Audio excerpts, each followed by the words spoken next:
Assalamualaikum. Waalaikumsalam.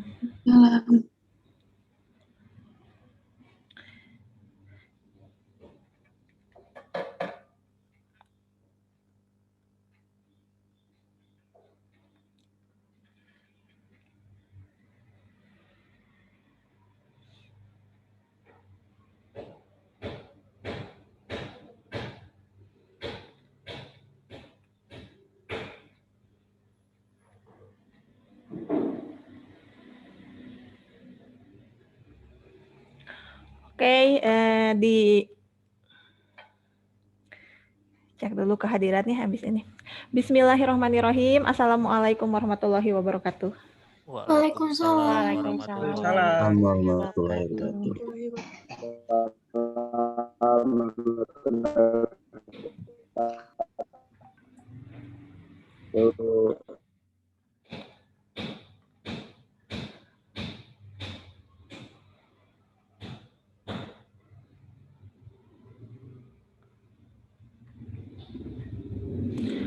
Oke, tim 1 udah ada. Ada Rehan, Yasir, Ali, Rido, sama Fajri.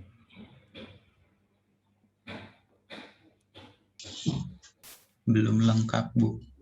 Berapa yang belum hadir?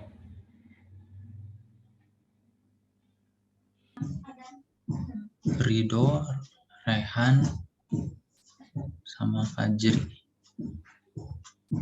Raihan, bukannya baru posting komen? Yasir tuh udah ada tuh Yasir. Tim 2, gimana kelengkapannya? Ada Ratu, ada Eva, ada Raffi, ada Iva, ada Rian.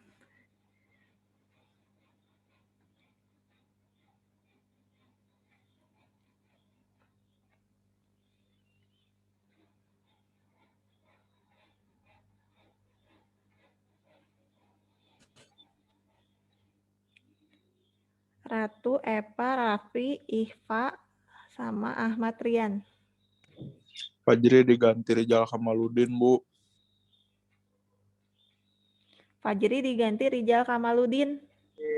Enggak, Bu.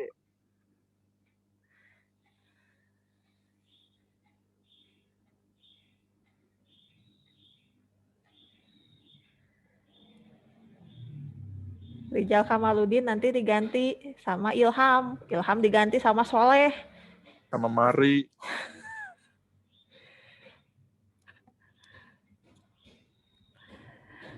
Jadi diganti aja sama Mari. Moderator ada Husna, ada moderator. Timekeeper, Hadir, Ridi, timekeeper, Amel. hadir Bu. Hadir.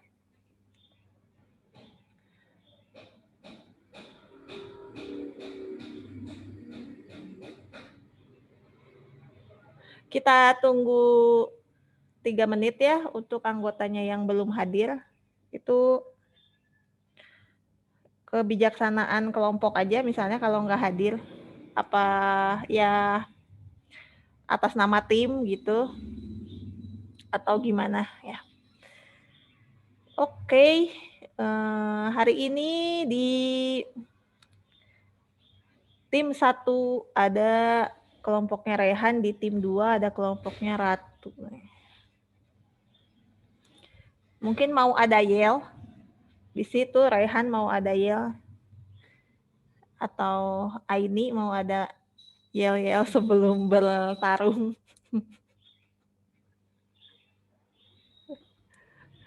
Saya nggak tahu ini kedua tim ini apa seimbang nggak ya nih.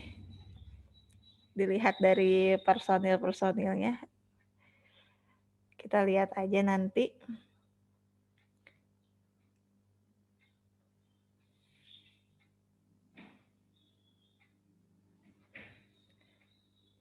Sampai 10.10 ya, ditunggu sampai 10.10.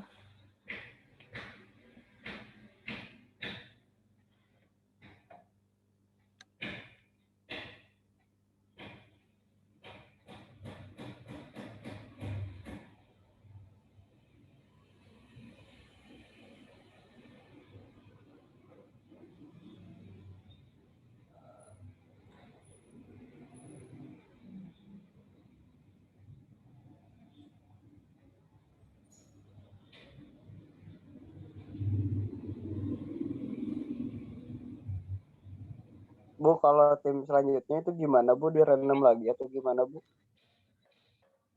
Kalau nggak ada yang mengajukan diri, di random lagi kalau belum komplit. Buat minggu depan. Iya Bu, buat minggu depan. Pertama dibuka dulu siapa tim yang mau ngajuin diri, anggota-anggotanya. Kalau ditunggu sampai batas waktu yang ditentukan enggak lengkap, nanti di random lagi diisi kelengkapan. Forza IF, Forza IF.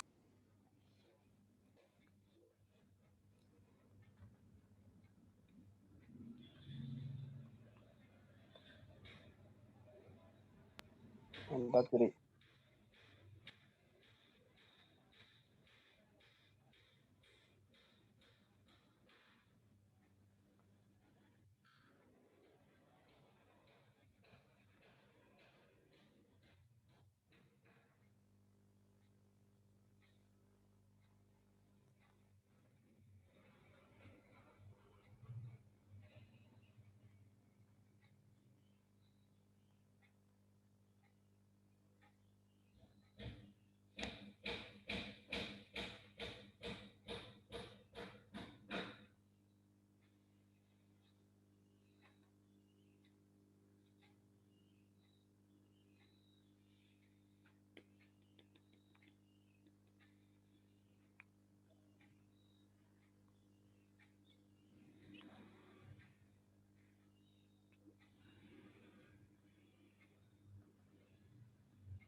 Oke, karena sudah jam 10:12 juga dan hari Jumat ya, jadi prepare buat yang laki-laki ya, buat sholat Jumat. Nah, silahkan moderator dibuka aja.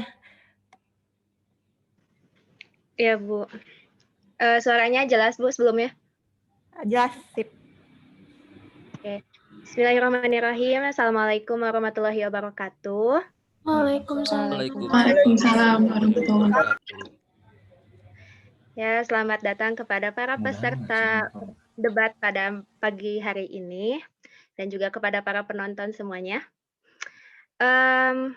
Untuk agenda pada pagi hari ini, yaitu adalah diskusi atau mungkin perdebatan mengenai beberapa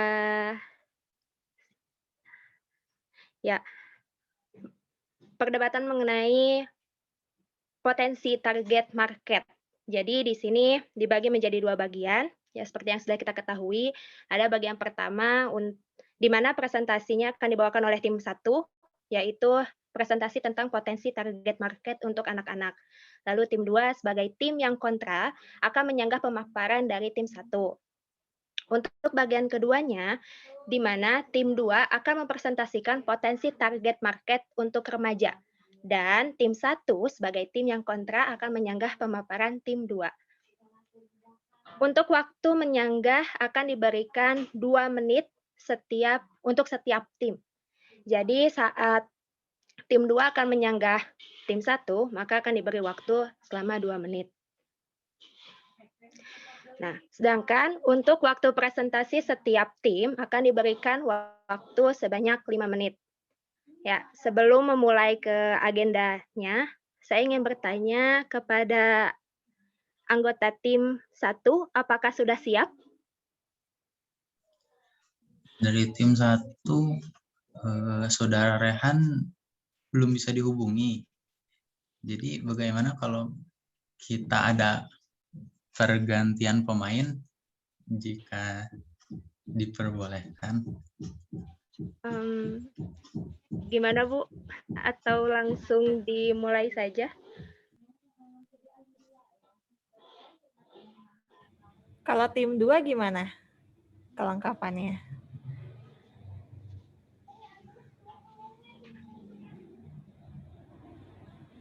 Tim 2 untuk anggota kelompoknya sudah lengkap?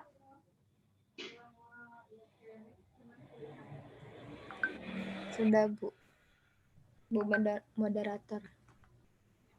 Oke, sudah lengkap. Jadi untuk tim 1 gimana Bu? Apa menunggu Rehan aja sambil berlangsung gitu perdebatannya atau bagaimana? Ditukar dulu aja ya, tim 2 kan udah lengkap ya? Berarti Memaparkan tim 2 dulu.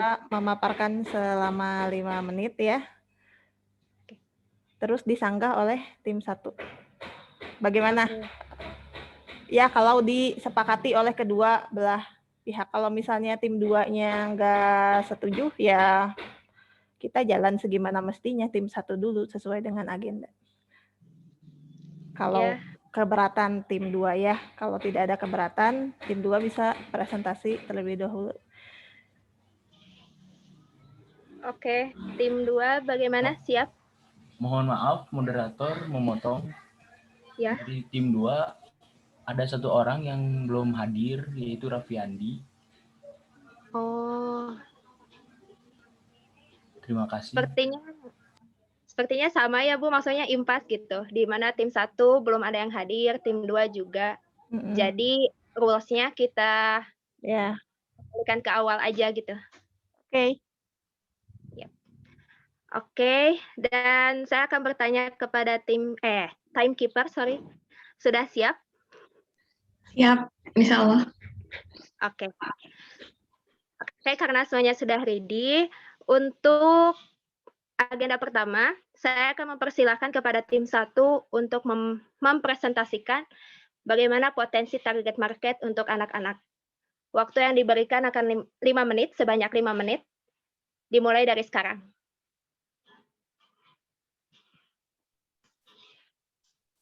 Bismillahirrahmanirrahim. Assalamualaikum warahmatullahi wabarakatuh.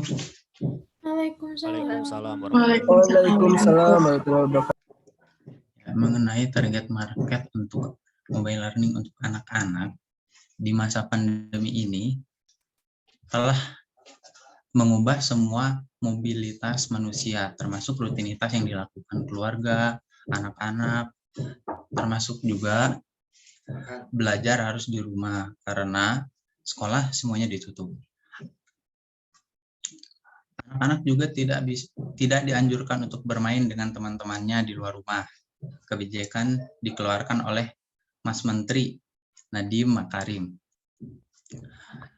Dan di samping itu, pendidikan merupakan salah satu faktor penting dalam penunjang kehidupan umat manusia. Seperti yang kita ketahui, pendidikan anak-anak adalah fondasi utama bagi generasi ke depannya agar bisa lebih maju dari generasi yang sekarang.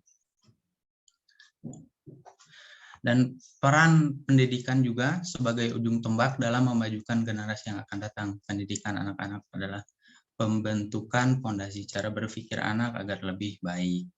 Di samping itu, di era pandemi ini, umur anak-anak adalah yang paling rentan terkena virus COVID-19 ini, baik karena imunitasnya ataupun karena anak-anak belum memahami bagaimana pentingnya protokol kesehatan. Anak-anak tidak mengetahui, misalkan dia itu bertemu dengan teman-temannya ataukah bertemu dengan orang-orang di sekitarnya yang sedang sakit. Mereka itu tidak bisa selalu memakai masker atau memenuhi protokol kesehatan. Nah, untuk mensiasatinya di sini, maka dari itu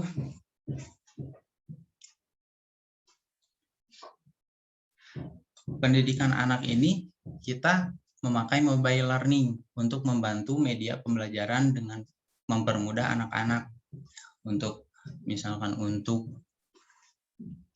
dari motoriknya, dan juga anak-anak lebih mudah untuk berfokus kepada satu titik melihat sang pengajar di depan layar seperti itu.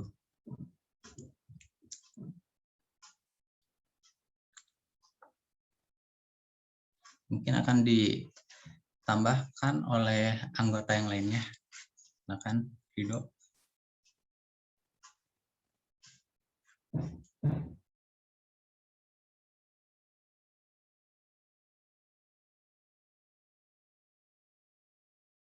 Assalamualaikum warahmatullahi wabarakatuh. Waalaikumsalam.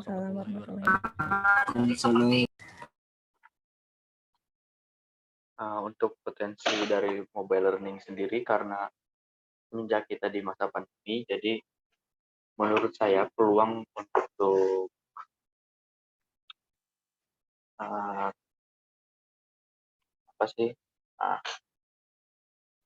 peluangnya sangat tinggi gitu, karena kan dalam segi pendidikan sendiri kita sudah belajar di rumah dan itu dan lain-lain. Nah, anak-anak sendiri merupakan seorang yang memiliki sifat kadang suka bermain, lalu tidak suka kompleksitas dan aktif serta berenergi.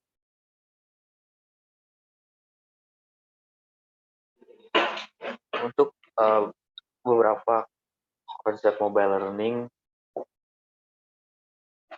yang bisa dikembangkan di segmen market anak-anak, itu contohnya seperti mobile learning pembelajaran sehari-hari, tapi dengan konten yang menarik dan mudah dipahami anak, dengan kata lain simple.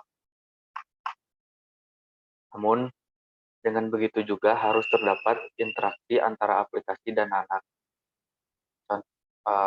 Interaksi di aplikasi tersebut harus terdapat interaksi anak. Contohnya adalah fitur multiplayer yang bisa melatih kerjasama anak itu sendiri.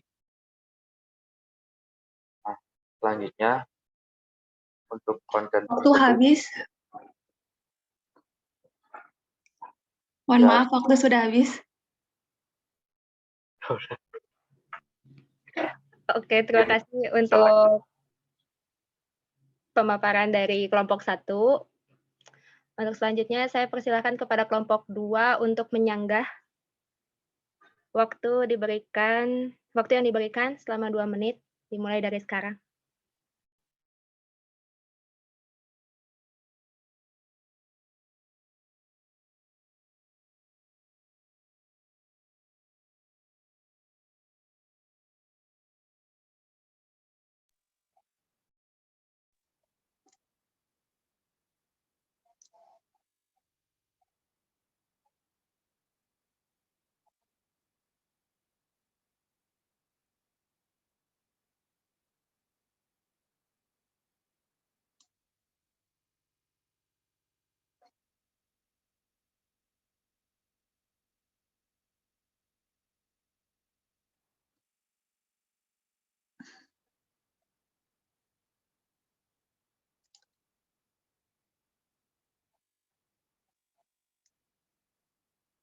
Boleh saya coba?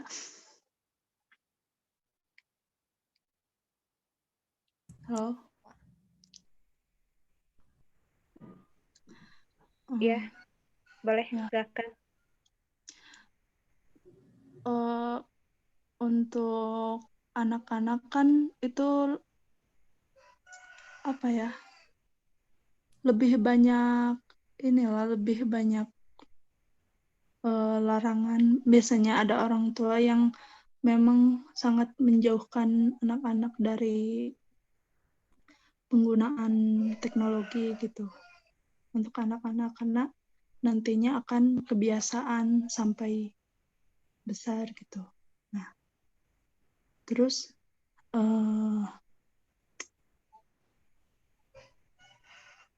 nggak semua orang tua juga menggunakan teknologi sebagai belajar untuk anak gitu. Nah, itu bagaimana?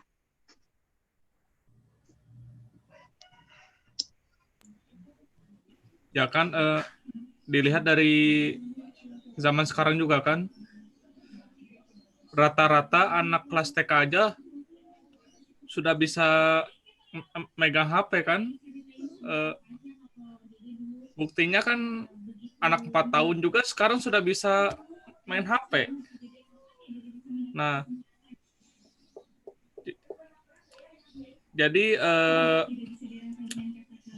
potensial yang lebih sekarang gitu gimana sih?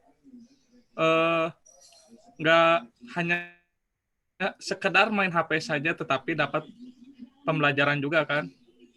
Kan kalau remaja kan sudah banyak aplikasinya. Ada ruang guru lah, ada apalah gitu kan. Remaja mah sudah biasa lah.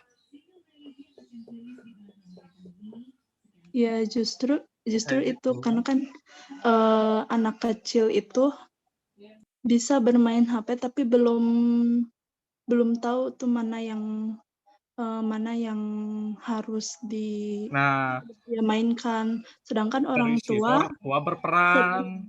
iya, tapi kan nggak semua orang tua peduli gitu. Maksudnya tuh nggak semua orang tua berperan dalam hal itu gitu. Begitu, nggak mungkin juga kan dari sekolahnya mengajukan untuk adek nanti install aplikasi ini ya untuk belajar. Nggak juga gitu. Terus dari sekolah disampaikan ke orang tua untuk benar. Dari sekolah disampaikan ke orang tuanya untuk ngingetin kalau di rumah nanti anaknya tuh dibimbing sama orang tuanya. Nah, orang tuanya tuh dikasih tahu dari pihak sekolahnya. Nah, oke. Itu mungkin kalau orang tuanya juga mengerti teknologi gitu. Kadang ada yang orang tua tuh gak ngerti teknologi tapi anak-anaknya tuh lebih paham gitu. Tapi kan kalau untuk anak kecil juga belum ini ya, belum paham gitu. Terus justru kalau misalkan kan tadi seperti Rehan bilang kan ya, seperti Rehan bilang kalau remaja itu banyak aplikasi-aplikasi yang seperti ruang guru gitu. Pasti kan itu apa ya, karena banyak itu kan jadi apa ya, jadi peluang terbesar gitu untuk mobile learning itu untuk menargetkan remaja. Gimana sih berarti? Gitu kalau saya sih. Nah kan kalau kan anak remaja mah kan otomatis lah udah paham kan. Kebanyakan di zaman sekarang aja remajanya ada HP, dikasih HP kan rata-rata itu main game itu kejadian di itu tempat pengajian. Jadi si anak-anak remaja itu lebih mementingkan game, kumpul-kumpul main game daripada mengaji kayak gitu kan. Nah, dilihat kan di pemerintahan aja nyuruh sekarang itu anak-anak milenial. Nah, anak-anak milenial ini bisa bisa dikembangkan sejak dini, misalkan dari anak TK. Nah, kan anak-anak TK itu kan berperannya kan sambil bermain. Nah, dengan adanya teknologi, misalkan buat aplikasi, nah di dalamnya itu ada game, ya seperti game simulasi, namun tetapi si anak itu juga ikut berperan. Nah, potensinya itu di situ anak-anak remaja sekarang mah kan lebih cenderungnya ke game. Nah itu gimana kan? Jadi sekarang itu kan bingung, anak-anak remaja itu dikasih aplikasi yang simple, mudah untuk mengerti, tetapi tetap saja memilihnya game. Nah, untuk menjadi anak yang milenial itu bisa juga dikembangkan dari kecil. Kayak gitu.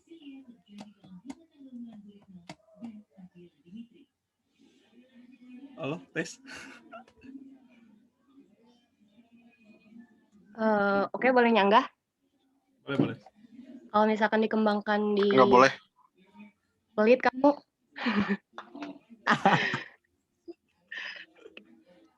Gini, kalau misalkan dikembangkan di usia dini ya, khususnya emang usia dini itu golden age. Tapi di sini mungkin saya mau menanyakan implementasi atau langkah apa yang harus dipersiapkan dari sedini mungkin untuk mengembangkan si mobile learning ini khusus di pada anak-anak, agar si anak-anak ini pada usia remajanya bisa terarah gitu.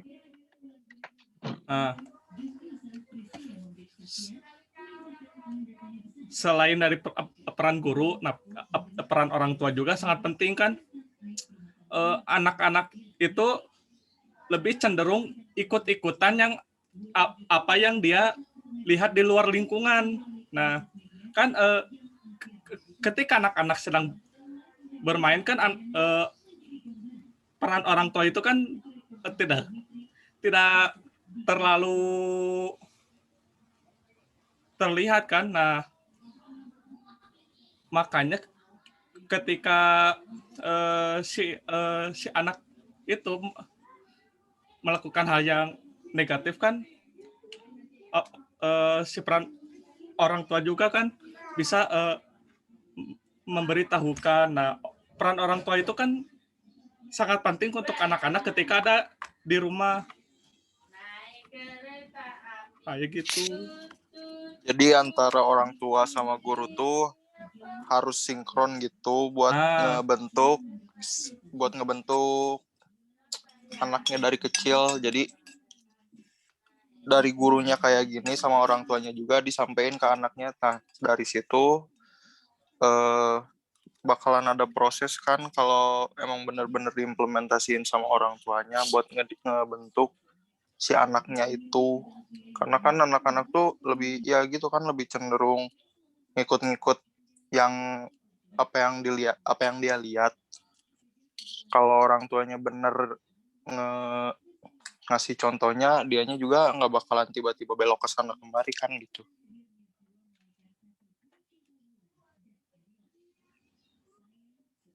Kayak gitu.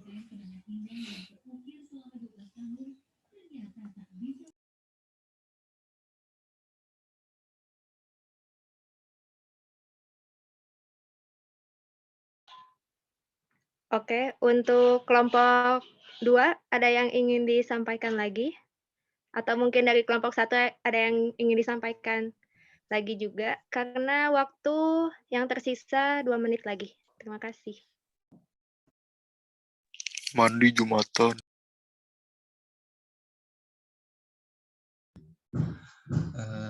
Boleh saya menambahkan? Sok limangga. Jadi kita tidak dapat menutup kemungkinan akan adanya teknologi dalam kehidupan kita ya. Jadi maka dari itu dengan adanya mobile learning yang telah dirancang khusus oleh developer dan bekerja sama dengan tim di bidang yang mengerti psikologi anak. Juga kita juga dari situ anak-anak dapat langsung dibimbing oleh orang tuanya langsung. Dan akan mudah membantu anak untuk belajar. Jadi mobile learning di sini garis besarnya akan mempermudah anak-anak untuk belajar. Seperti itu. Terima kasih.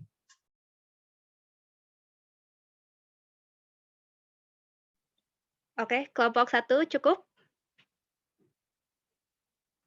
Untuk Cukup. Yap.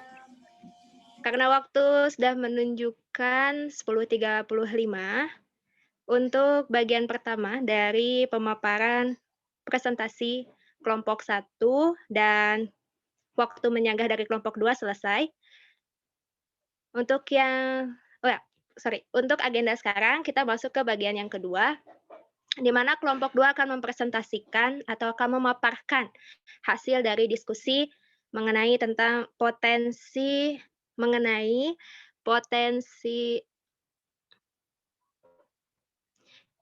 target market untuk remaja. Waktunya 5 menit. Kepada kelompok 2, waktu dan tempat disilakan. Izin share screen boleh? Ya, boleh.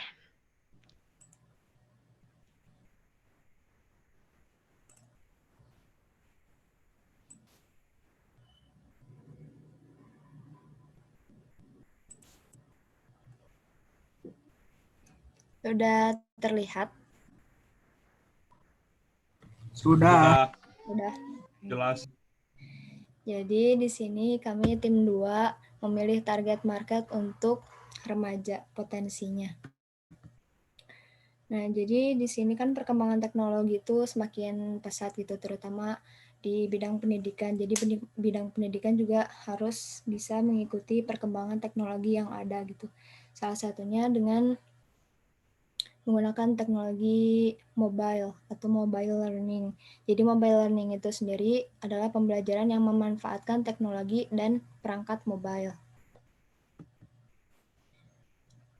Mobile learning menurut O'Malley menjelaskan bahwa mobile learning adalah pembelajaran apapun yang terjadi ketika pelajar tidak pada lokasi yang tetap atau telah ditentukan, dan pembelajaran yang terjadi ketika pelajar mengambil keuntungan dari kesempatan belajar yang ditawarkan oleh teknologi mobile.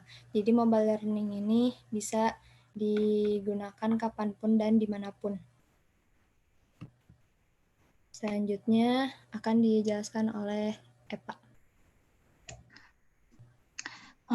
Oke, untuk bagian untuk remaja itu dibedakan menjadi 3 bagian.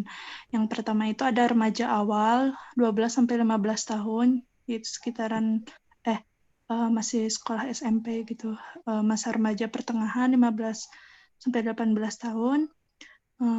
Masa remaja akhir itu 18-21 tahun. Oke, selanjutnya.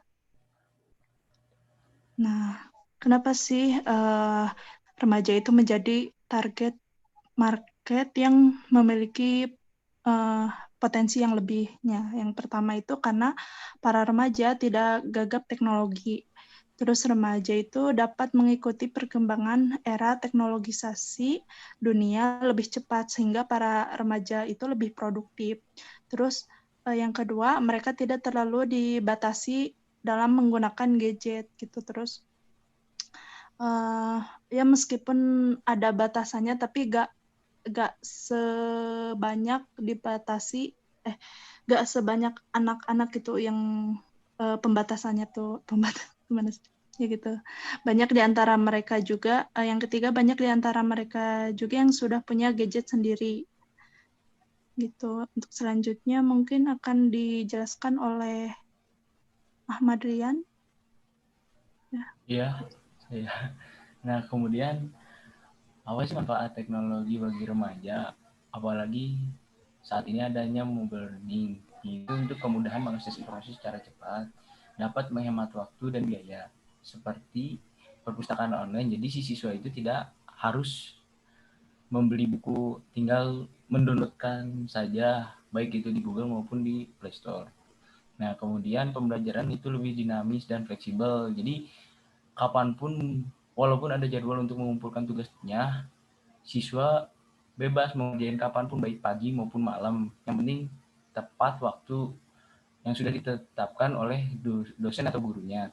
Terus siswa dapat melakukan pembelajaran meskipun jarak jauh. Yang terakhir, beberapa sekolah merekomendasikan belajar melalui aplikasi untuk siswanya. Nah, biasanya si guru ini menggunakan, contohnya itu kayak Google Classroom, Quizzes, dan lain sebagainya. Kemudian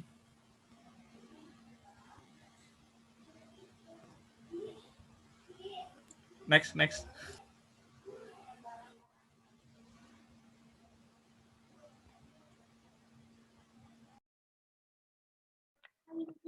Oke, terkait penelitian mobile learning terhadap remaja, kami sudah melakukan penelitian terkait studi literaturnya bahwa mobile learning ini dapat digunakan sebagai media pembelajaran baik dari segi aspek media maupun aspek materi.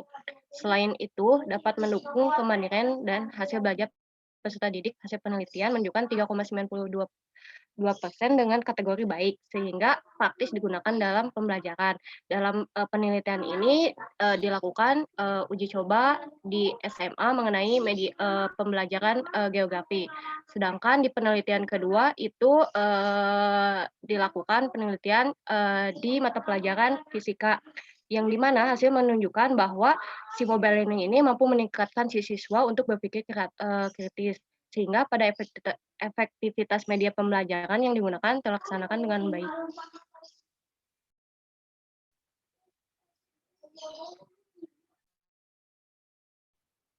Waktu habis. Ya, pas sekali ya. Waktunya habis dan pemaparannya juga sudah cukup dijelaskan dari kelompok 2. Oke, untuk sekarang saya akan memberikan waktu kepada kelompok 1 untuk menyanggah pemaparan dari kelompok 2.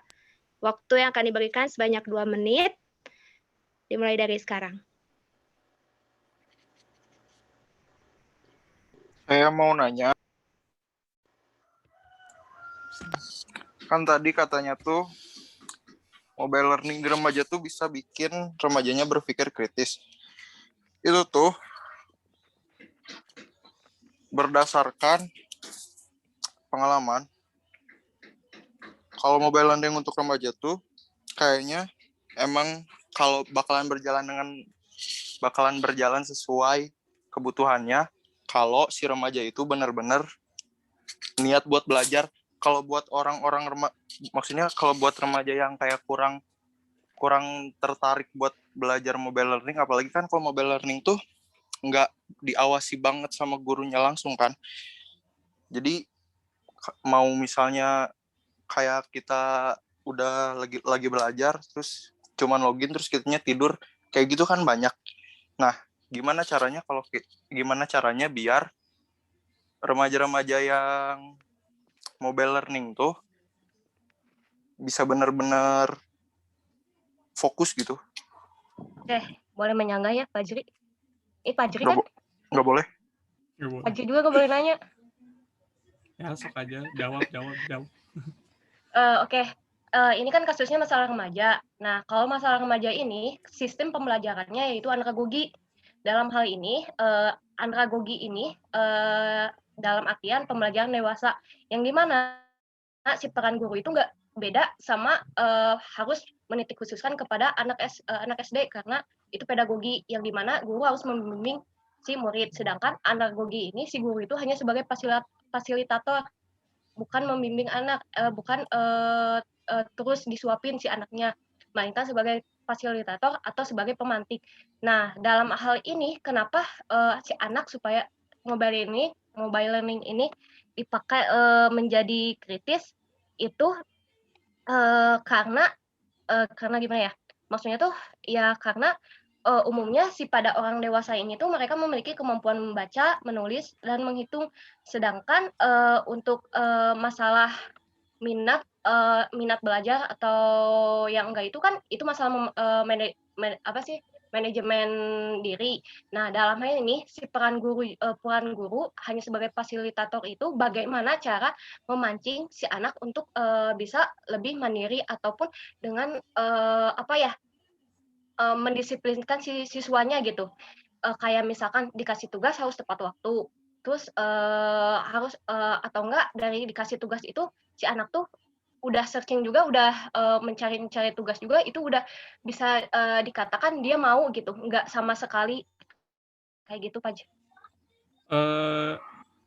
Ya kalau misalkan si anak remajanya itu masih belum paham apa yang dia dapat, si peran guru itu gimana coba? Nah, dalam hal ini guru tuh bukan hanya sebagai pemantik, Rehan. Kalau dari sistem pembelajarannya, supaya si pemantik ini supaya memicu si anak mau berpikir ataupun berpikir kritis tuh mencari kayak sumber-sumbernya, terus dia mencari informasi-informasi lebih lanjut. Jadi si pembelajaran ini tuh membantu si mereka untuk mencari informasi. Setelah mencari informasi, maka si guru itu harus mampu membuat si suasana pembelajaran itu lebih menyenangkan, seperti kayak diskusi. Itu dari diskusi itu ketika si anak memberikan opini itu udah termasuk berpikir kritis. Berarti peran guru hanya sebagai apa sih? Fasilitator. Justru itu karena di remaja ini bukan lagi menganut sistem pedagogi, melainkan andragogi. Nah, andragogi ini kalau misalkan kita lihat itu dimulai dari usia remaja sampai ke usia dengan 20 tahunan. Kalau misalkan si peran gurunya disamain, kalau misalkan peran si remajanya disamain dengan anak SD, maka si remaja gak akan berkembang dan berpikir kritis. Maka dari itu tingkatan remaja itu digolongkan kategori sebagai pembelajaran metode pembelajaran andragogi.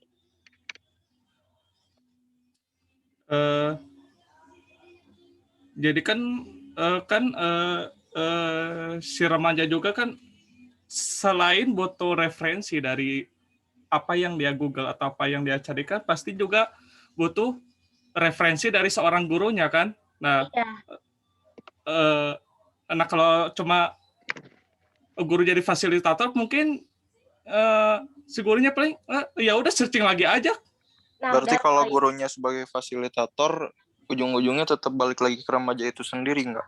Nah, dalam hal ini fasilitator bukan hanya menyerahkan nih tugas, melainkan maksudnya pemantik di sini si gurunya menjelaskan terkait misalkan materi A. Nah, materi A itu di dasar, maka dasar ini, poin-poinnya ini menjelaskan. Nggak hanya cuma ngasih-ngasih, tapi menjelaskan emang lebih dari awalnya dulu kayak gimana ininya kayak gini. Nah, selebihnya untuk memperdalam ya dari pihak remajanya sendiri. Saya ingin bertanya, kan tadi disebutkan bahwa untuk tugas harus tepat waktu, tapi di situ gurunya hanya sebagai pemantik atau pemantik lah ya. Terus si remaja itu harus belajar sendiri. Tetapi yang kita ketahui bahwa kebanyakan remaja sekarang memainkan gadget itu digunakan untuk bermain game. Nah, di sini bagaimana caranya atau peranan si mobile learning ini untuk memindahkan fokus si remaja kepada mobile learning itu sendiri, dan seberapa besar potensi remaja untuk menjadi target market mobile learning ini? Terima kasih.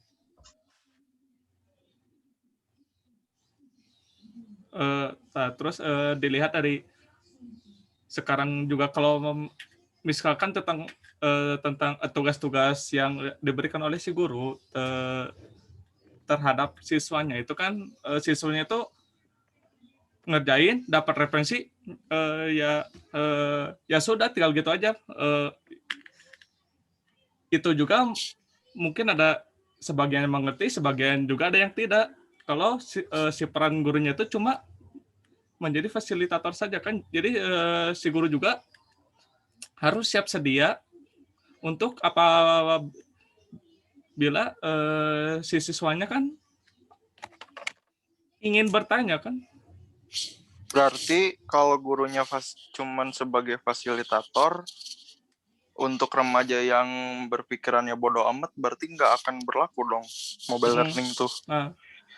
Jadi mobile learning tuh bakalan buat orang-orang yang emang rajin aja, karena dia mikirnya kalau yang bodoh amat kan ya udah nggak dikerjain juga nggak apa-apa. Berarti peran gurunya di mana? Nah, ini dia. Maka dari peran gurunya itu apa ya? Kalau misalkan kita peran gurunya hanya misalkan sistem misalkan remaja dianut sebagai sistem pedagogi yang ada si remajanya akan terus disuapi. Nah, maka dari itu kenapa peran andragogi ini supaya lebih menekankan kepada keaktifan dari para remaja itu ya supaya mereka berpikir kritis dalam hal ini gimana caranya guru itu apa ya mendisiplinkan si siswanya untuk jadi si guru masalahnya bukan kayak masa bodoh amat, tapi di sini peran guru ini harus benar-benar membantu si siswanya. Nah, caranya itu kita bisa menggunakan yang pertama dalam pengumpulan tugas juga itu udah menjadi disiplin. Terus dalam dia mau mengerjakan tugas juga. Mohon maaf, waktu sudah habis. Udah. Ya, karena waktunya sudah habis dari kelompok 2 untuk menjawab beberapa pertanyaan yang dilemparkan dari kelompok 1 tadi, maka mungkin dicukupkan sekian. Atau Ibu maaf mau bertanya, apakah audiens boleh bertanya kepada kedua kelompok atau bagaimana, Bu? Boleh selama masih ada waktu, kan kita sampai jam 11 ya, jadi masih ada waktu 5 menit. Ya, tapi di luar yang tadi ya, nanti buat minggu depan juga sama seperti ini, audiens bisa, tapi setelah mereka selesai. Gitu. Ya, 5 menit. Ya, Bu. Silakan dikembalikan ke moderator. Oke, untuk teman-teman di sini ada yang ingin bertanya mengenai pemaparan dari kelompok 1 atau kelompok 2.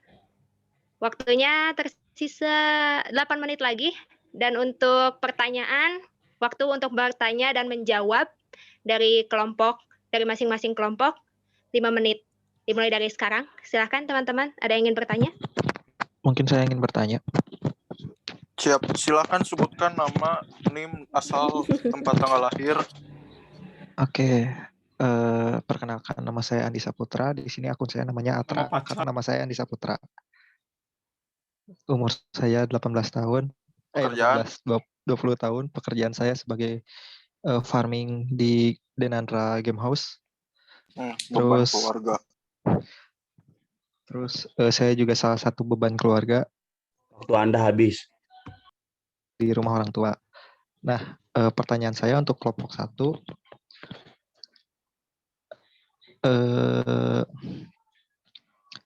Ini saya sempat punya pengalaman pribadi terhadap saudara saya yang memang sebelum pandemi ini sebelum pandemi ini keponakan saya umurnya 4 tahun dan dia emang lahir di rumah yang memang nggak punya tetangga di kiri kanannya. Sekarang udah umur 6 tahun sih di kiri kanannya, dan emang dia dari kecil sampai saat ini, hari ini, dia selalu menggunakan handphone sebagai media pembelajarannya.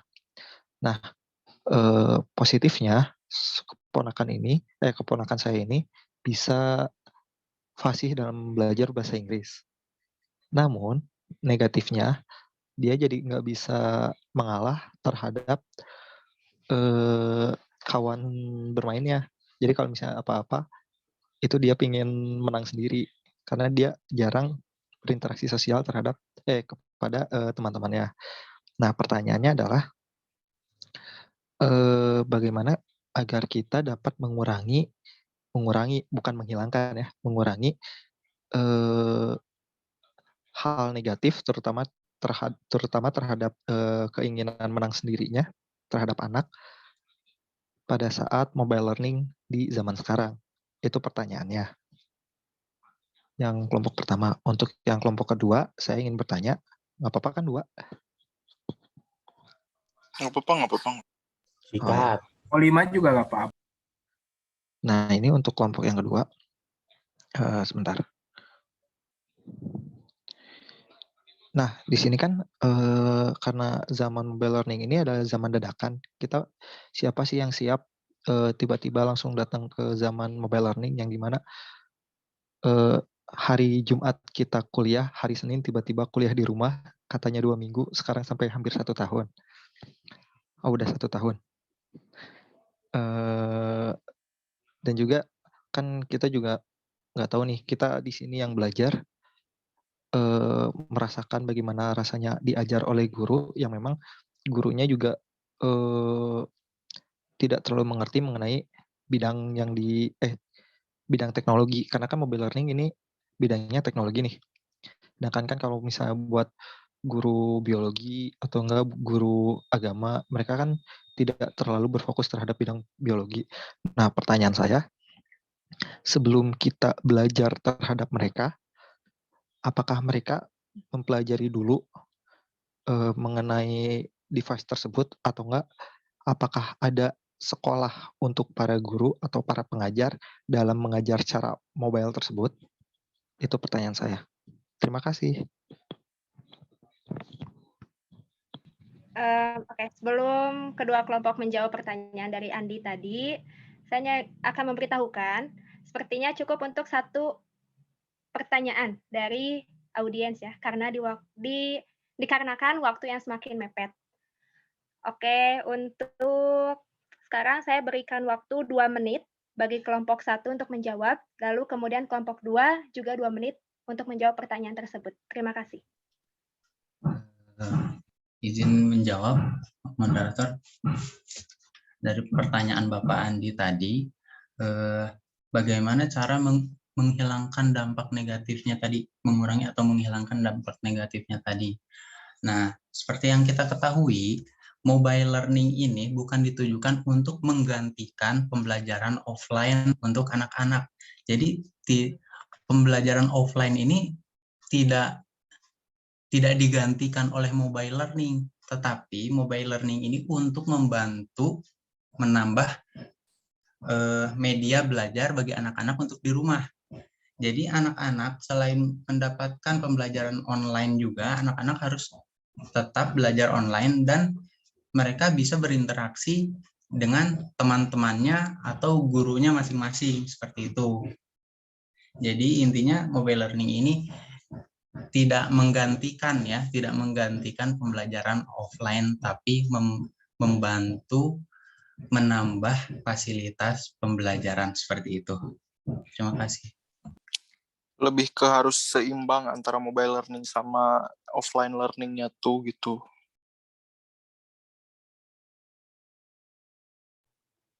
Oke, cukup jawaban dari kelompok 1? Cukup. Oke.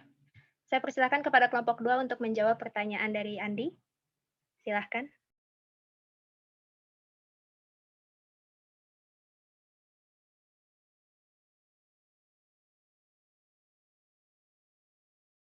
Rido mana Rido?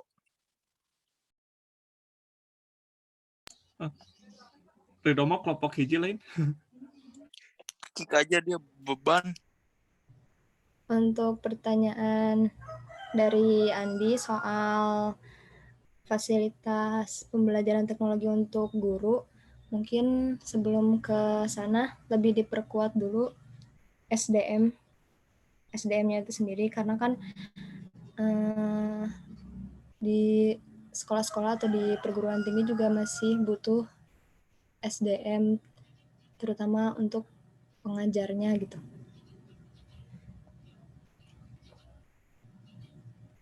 Dan mungkin dosen atau guru itu sendiri juga harus bisa mengikuti perkembangan teknologi yang ada gitu. Bisa belajar dari manapun untuk menunjang pembelajaran di sekolah atau di universitasnya masing-masing seperti itu.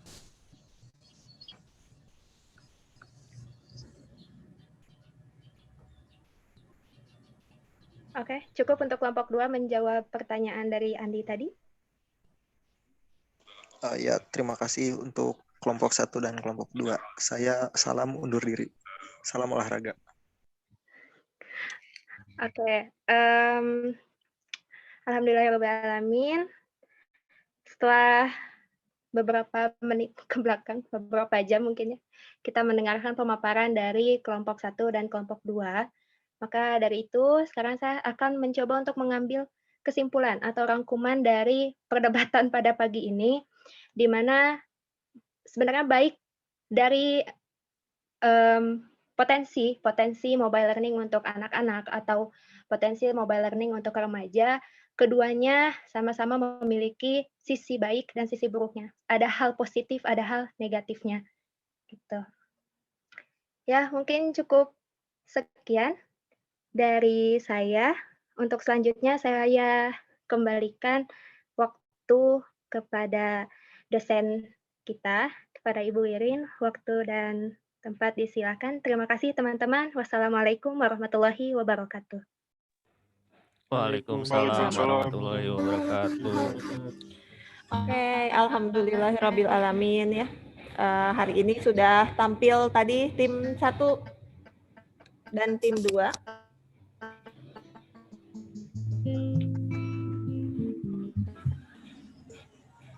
Kenapa ini agak noise? Nah, jadi cukup menegangkan nggak tadi? Belajar ya, jadi belajar menuangkan sebuah ide dan menjelaskan, memaparkan apa sih yang ada di isi kepala kita gitu ya, dalam waktu yang sangat singkat, karena biasanya juga kita kalau maparin sesuatu nanti gitu ya, kalian jadi seorang developer, mau ke investor, mau kemana, itu kan waktunya sangat singkat, jadi harus tepat sasaran gitu. Ngomongnya tuh nggak perlu dari A dulu, tapi langsung ke kata-kata kunci yang memang membuat audiens tuh tertarik gitu. Oh iya, ini penting banget ya yang kamu bikin tuh ya aplikasinya. Nah gitu, kita harus bisa meyakinkan. Kan tidak ada yang benar dan tidak ada yang salah ya sebenarnya. Mau target marketnya anak-anak atau target marketnya remaja, segimana pandangan kita dan segimana kita bisa mengambil sebuah insight di situ tuh. Wah, di anak-anak tuh sebenarnya ada sisi pandang lain nih yang harus dibuat nih mobile learning-nya pun dengan target market yang di remaja. Yang saya sendiri pun mungkin pendapat saya tidak bisa diterima oleh teman-teman gitu kan. Di sini teman-teman memang udah harus bisa melihat sendiri dan menimbang sendiri gitu. Oh iya, mana ya yang lebih cocok gitu, begitu nanti kalian lulus, jadi nggak usah dipikirin ulang. Saya mau bikin mobile learning ini. Oh kalau ini target marketnya ini, kelemahannya kalau yang satu nanti kelemahannya yang ini gitu. Karena sudah pernah dibahas gitu di kelas kita. Jadi mengurangi sedikit effort atau usaha kita untuk mencari tahu gitu. Diharapkannya seperti itu ya. Karena kan menurut kita, pandangan kita, wah ini udah oke banget nih kayaknya bikin di sini. Tapi ternyata ada pandangan lain yang memang kita nggak kelihatan gitu. Oh ternyata ya iya ya ada alasan itu ya gitu ya. Jadi saya harus mempertimbangkan lagi nih dengan target market saya gitu. Oke, baik sekali ya presentasi dari tim 1 ataupun dari tim 2 gitu. Semoga untuk tim-tim yang lainnya juga lebih semangat lagi. Ini apalagi tim pembuka, terima kasih banyak ya. Juga pada moderator dan timekeeper yang sudah baik menjalankan tugasnya. Oke, jadi kesimpulan hari ini kalian bisa tarik sendiri sebagai audiens ya. Kalau yang tim 1 sama tim 2 udah aja tadi konsen buat debat aja sama. Dengan minggu depan juga tim yang debat ya konsen debat aja, nggak usah capek-capek bikin notulen gitu. Nah, sebelumnya apakah ada pertanyaan? Jadi kalau buat yang tim barusan nggak usah nge-submit itu, Bu, yang assignment? Nggak usah. Oke. Gitu. Nge-submit yang mana tadi? Itu kan kalau audiens kan ada tugasnya kan notulensi diskusi hari ini, dan dia juga memutuskan mana ya menurut dia yang lebih baik. direkomendasikan ya, dia merekomendasikan yang mana ya, target market anak-anak atau target market jadi begitu ya. Kalau minggu depan berarti ya Rehan bikin notulen gitu kan, karena nonton sebagai giliran penonton. ya giliran Ya gitu. Oke. Karena kan ribet banget ya, udah debat terus nulis. Iya benar Bu. Gitu ya. Ada lagi pertanyaan lagi? Bu, kelompok selanjutnya mau dibagi kapan, Bu? Jika ada yang menawarkan diri, nanti dibikin slotnya kayak tadi. Saya kalau yang anti, di grup aja, langsung di grup aja langsung. Ya, pokoknya saya kelompok yang anti daring, belajar daring, anti pokoknya mah. Saya harus lawan mari, Bu. Sok mana guru. Nah, jadi begitu ya. Karena memang di usia-usia kalian itu, apalagi mahasiswa gitu, perkataan dosen itu belum tentu benar gitu. Kadang saya tahu tuh semalam sebelum saya nyampein kalian. Percayalah itu. Cuman apa ya? Saya itu cuman duluan lahir lah dari kalian gitu. Selebihnya pikiran kita mungkin kalian tuh lebih baik gitu daripada saya. Nah, saya mah Bu beban dosen, Bu. Beban dosen, Jangan jujur. Keluarga. Beban dosen atau beban naon itu beban? Ya udah mah di rumah beban keluarga, kemarin sekolah beban guru, sekarang jadi beban dosen. Beban malaikat deh. Aduh kasar. Bener-bener beban malaikat. Beban malaikat. Jadi saya tahu ya benar ya kenapa SKS itu depannya namanya beban ya, dimanapun udah beban SKS memang benar ya, membebani itu SKS tuh. Betul sekali, Bu. Ya Bu, membebani Bu. Aduh, sangat membebani. Ya, saya doakan semoga kalian tidak jadi insan informatika yang tidak bisa ngoding. Insan informatika yang tidak bisa mengoding. Beban. Itu ini unik loh. Orang mah jadi developer jadi beban developer deh. Loh, kebanyakan kan yang nggak bisa beban hero lah sekalian. Kebanyakan yang nggak bisa ngoding masuk ke bisnis analis, orang ya bisa ya bisa. UI UX. Nah, UI UX itu nggak perlu ngoding ya Bu ya. Mirip apa ya? Perseteruan antara nanti perseteruan antara UI UX dan programmer itu kan sering terjadi ya. Yang nggak bisa ngoding jadi investornya, Bu. Sama seperti kucing-kucingannya. Jadi bos. Arsitek sama teknik bangunan sama seperti itu. Oke, siap Pak. Jadi beban perusahaan. Saya jadi investor nganjuk heula duitna. Gitu ya. Jadi ini biar kalian gak penasaran aja nanti ketika kalian di selintas pikiran, aduh mau bikin kayak ruang guru, aduh mau bikin kayak Pesona Edu gitu, karena udah pernah dibahas sebelumnya dengan sudut pandang yang berbeda dari isi kepala kalian ya, ada teman-teman kalian tuh 30 orang. Nah, oke, kalau misalnya tidak ada yang mau disampaikan lagi, udah jam 11 lebih nih ya. Kita tutup kuliah hari ini dengan membaca hamdalah, istighfar dan doa akhir majelis. Alhamdulillahirabbil alamin. Astagfirullah. Rabbana atina fid dunya hasanah wa fil akhirati hasanah wa qina adzabannar. Kan itu Pak Ustadz. Mari absen dulu, mari. Iya, terima kasih semua atas partisipasinya. Semoga kita bisa dipertemukan lagi di kesempatan yang akan datang. Sampai di sini dan mohon maaf atas segala kekurangan. Wassalamualaikum warahmatullahi wabarakatuh. Waalaikumsalam warahmatullahi wabarakatuh. Fajri cek grup, Fajri. Makasih, Bu. Fajri cek grup. Makasih Bu. Sama-sama. Cek grup.